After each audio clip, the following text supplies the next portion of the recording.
Greetings, I am Rodney Tape, a third-year business student from Tallahassee, Florida. And for your Journal 3, I'll be talking about the global marketing. The company I did choose was Airbnb. I got my article from fastcompany.com. The authors, they have two authors, it's Angelic Anna and David Off Jessica. The title is Why Airbnb Made a Big Mistake in Ditching Its Marketing. To start off, the article discusses Airbnb marketing strategies while adjusting to the global pandemic. When a crisis hits, usually you see a real drop when it comes to numbers, only because most companies don't know how to adjust. But given that Airbnb was created in 2008, it's kind of young, so they're really head on and straightforward to what their goal is. Going off of that, one of their marketing strategies is the holistic brand management. Within the holistic brand management, you have a central goal, like one thing that can help your commercial, financial, and marketing strategy. So having one goal often detoured them when it came to challenges. They didn't think about challenges or how to adjust when a challenge came about. So not believing in that kind of strategy can be a good thing or a bad thing, like I stated earlier. It can be good because you have everybody that has one goal. When a group has one goal, they become unbeatable when it comes to just getting to that goal. I mean, you're going to progress. But when something hits, since you do have a one mind and one way of functioning, if something like a pandemic hits, you're going to be affected by it a lot. And Airbnb didn't know how to adjust.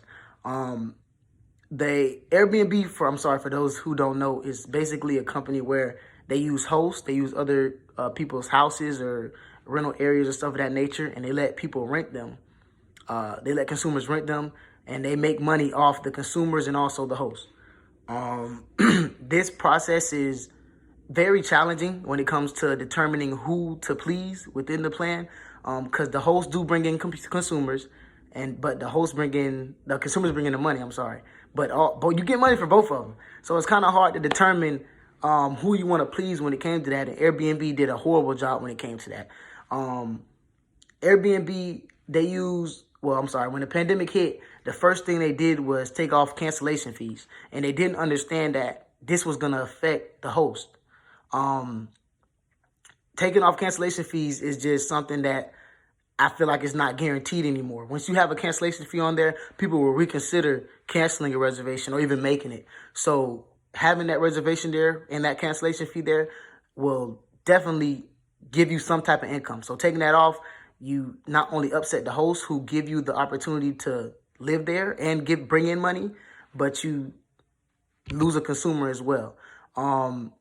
With the idea of having that one function thing, they probably thought, hey, this was smart. We're looking out for our consumers, and I don't blame them. But when you have this kind of company that have hosts and rely off hosts, you have to kind of balance the two. When I did my research, 25% of Airbnb's income came from the cancellation fees.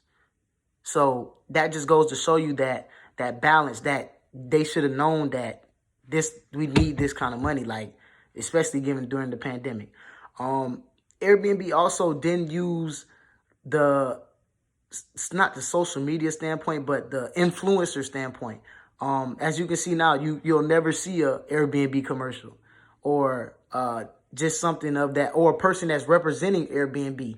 They didn't use the pandemic to create more opportunities for themselves, especially on a global standpoint. So it's rare that you'll see Airbnb anywhere globally just because they're stuck within the U.S. nation. They don't want to go to Europe or stuff of that nature. I'm pretty sure they are there. I'm not saying that they aren't, but it's not as popular. In continuation, Airbnb, expounding off what I've been saying, they use the holistic brand management process. Other companies such as Coca-Cola and Walmart use this, but they execute it perfectly. So Coca-Cola main thing is happiness. That's why they have the diverse drinks, the different Europe drinks, the different Asia drinks, stuff of that nature. And Walmart, their plan is to bring resources for consumers at a low price. That's why they're always they're matching prices. They're doing stuff of that nature. Not saying Airbnb is not doing this, but they're really lacking when it comes to balancing the two. They don't know how to balance consumers and then hosts. When you can't control that, you have to please one. And right now they're just trying to please consumers, which is leading to hosts leaving. So when you have hosts leaving, you have no consumers to take the host, area or house rental. So it's like a big cycling thing that Airbnb has to fix within the company. I feel like within a year or two, they can get back on standings and, find that marketing plan or find that commercial or find that person that's willing to put their face out for the company to help them spread out globally. Overall, I feel like Airbnb, most people are familiar with it within the United States because it is cheaper than most hotel and also is more appearancing to a home.